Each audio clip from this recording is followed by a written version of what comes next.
Thank you, John.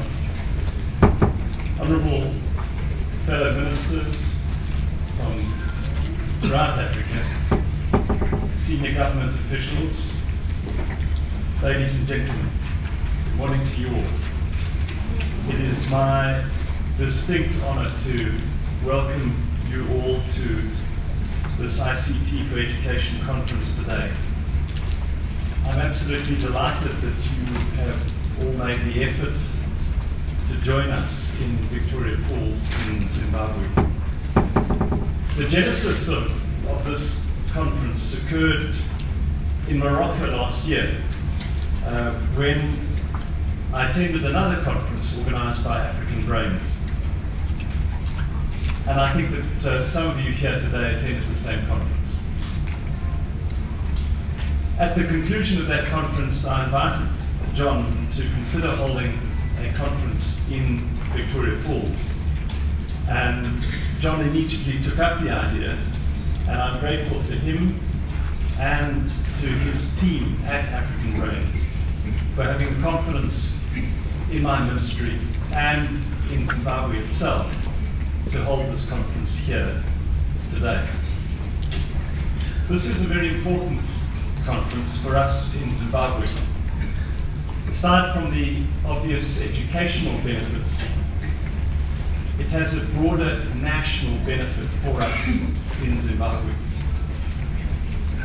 As I'm sure all of you know, Zimbabwe has been through a turbulent period for almost a decade and a half. We've had political turmoil, hyperinflation, and the near collapse of our country. In 2008, the three parties who had won seats in the March 2008 election in Zimbabwe agreed to a peaceful process of transition which had been brokered by our brothers and sisters in SADC. Many, especially some countries in the West, have been deeply skeptical about this arrangement and have been reluctant to engage us as Zimbabweans in this process.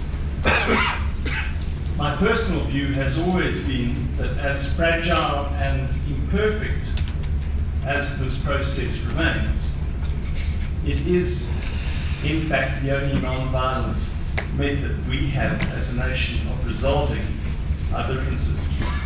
And so I and the government I represent, the inclusive government I represent, are very grateful to AfricanBrains, to all our fellow African ministers, and indeed to all of you from the private sector, from the wide range of multinational companies who've come to Zimbabwe, or having come to Zimbabwe, because your mere presence is in fact support for this peaceful process that we have chosen as Zimbabweans, and we are immensely grateful to you all.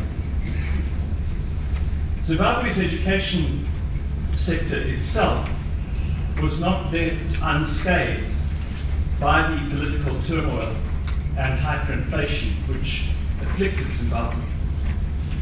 Zimbabwe has been recognized historically as having one of the best education systems in Africa. One of the outstanding accomplishments of post-independence was the rapid expansion of Zimbabwe's education system, so that all of Zimbabwe's children could have a good education.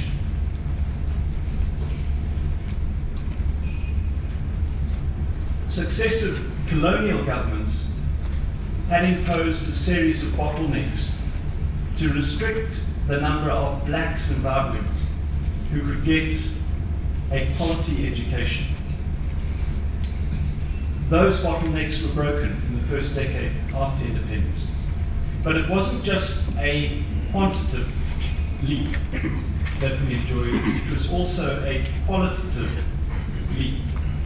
And so by the early 1990s, Zimbabwe was producing tens of thousands of high quality graduates who have since played a leading role, not just in Zimbabwe, but also in the reconstruction and democratization of South Africa, and in countries like Botswana and others.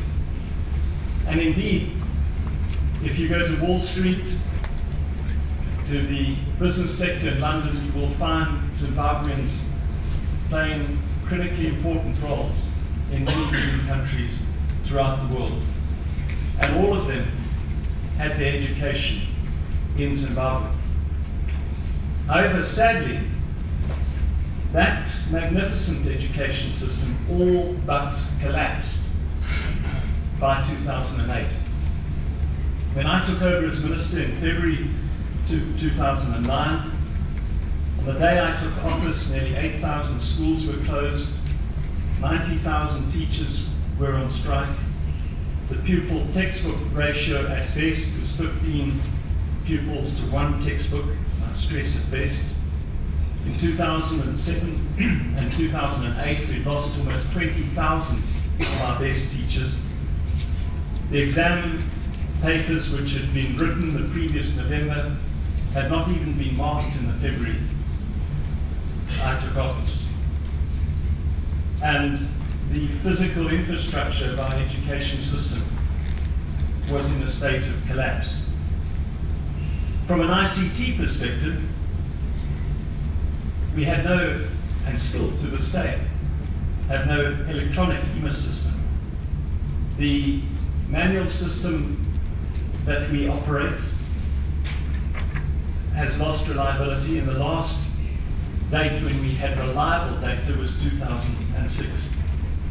When I walked into my office, my own office didn't even have a computer. The entire headquarter building had no functional internet. In the last 3 years, we have focused on stabilizing the education sector in Zimbabwe. And 3 years on, schools are now open. We have a good rapport with teachers.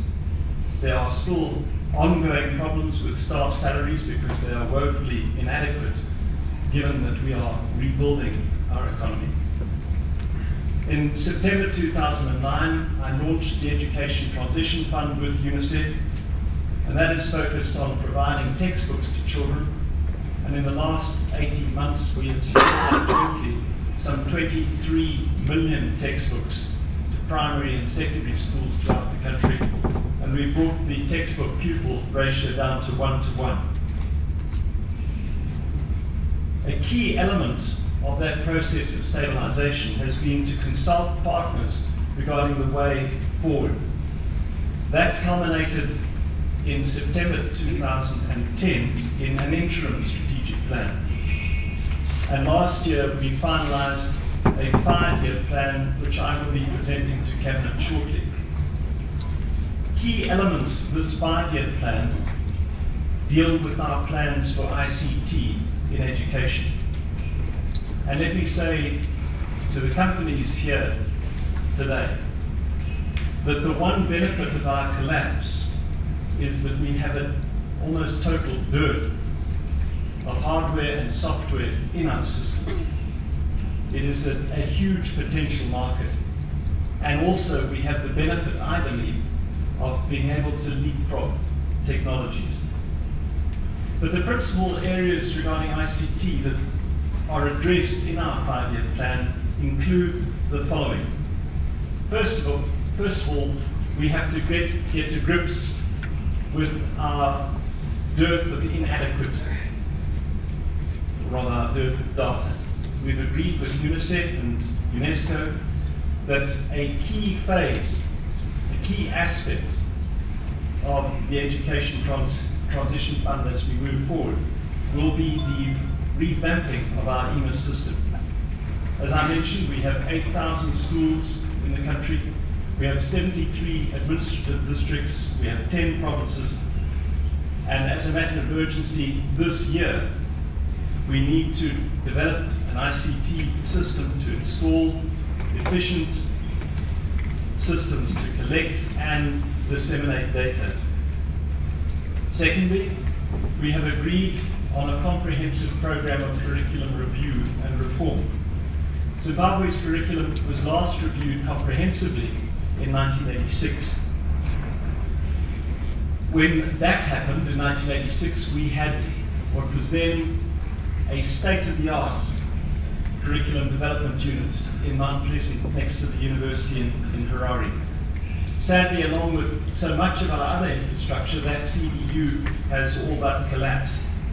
And so what we need to do as a matter of urgency is to renovate that facility, to supply hardware and software to it, and to integrate ICT into the development of our new curriculum.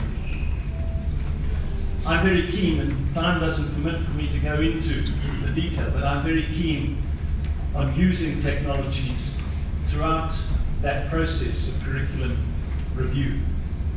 I would like us to start using, for example, iPod technology, podcast technology in developing a new curriculum. We are especially interested in focusing on our rural schools. Most of our schools are located in rural areas that do not have access to electricity, certainly do not have access to the internet. I know that that is a feature common throughout Africa. And so we are especially interested in those of you who've come with new solar technologies to connect these remote rural schools to the internet and to provide them with solar-powered electricity. Thirdly, most of our schools do not have computers. At best, one can go to schools and find perhaps 2 or 3 computers being used for administrative purposes. I was in a school yesterday, Chinatimber Primary, in Victoria Falls, which is, in our terms, one of our best government schools. It had a total of 4 computers, only 1 being used for teaching purposes. And so there's a massive need for the supply of hardware and software in schools countrywide. Another aspect of this is our academies program. We have some magnificent government schools in this country which have all but collapsed. We have a program to rehabilitate those, to put our best teachers into them, to put extra technology into those schools so that they can be used to identify and nurture talented, disadvantaged children in our society. And I see the introduction of ICTE being a critical component as we develop those schools. So, ladies and gentlemen, this conference, from a Zimbabwean perspective, comes at a most opportune moment.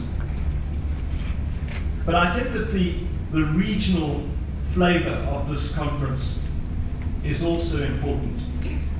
I increasingly think personally of Southern Africa, not so much as of Zimbabwe in isolation. If we cooperate more as African ministers and exploit the synergies which exist in our region, I believe that we can improve the education sector right across the entire region.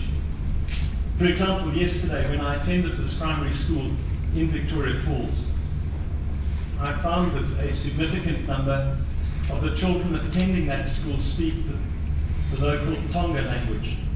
Tonga is a relatively small language spoken in our country.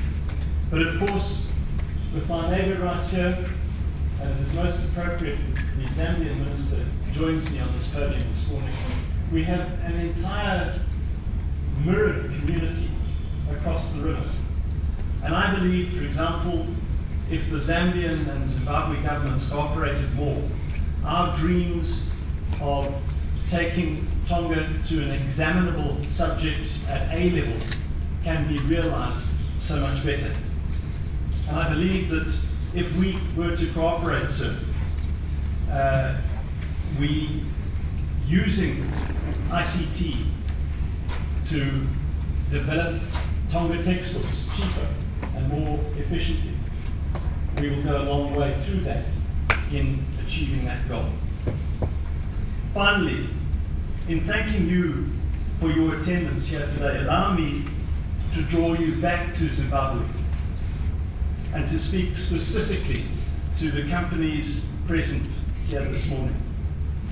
For all the turmoil that Zimbabwe has seen in the last decade, it remains one of the most exciting investment opportunities in Africa. I need to remind you that in the 1950s, this country had an economy which was larger than Singapore's. It used to be the second largest economy in sub-Saharan Africa. That is in the past, but it remains a country that has enormous potential. It has a highly literate and hard-working population. It has massive natural resources. It has a wonderful climate, as you are experiencing for yourself today. It has beautiful tourist resorts. We don't just have Victoria Falls. And of course, we have a fine educational structure. Yes, it's been battered, but at its core, it is still strong and good. With political stability, Zimbabwe is going to boom. And I encourage you all to join with us as we turn Zimbabwe, as we transform Zimbabwe into the jewel of Africa, which it so deserves to be. Thank you.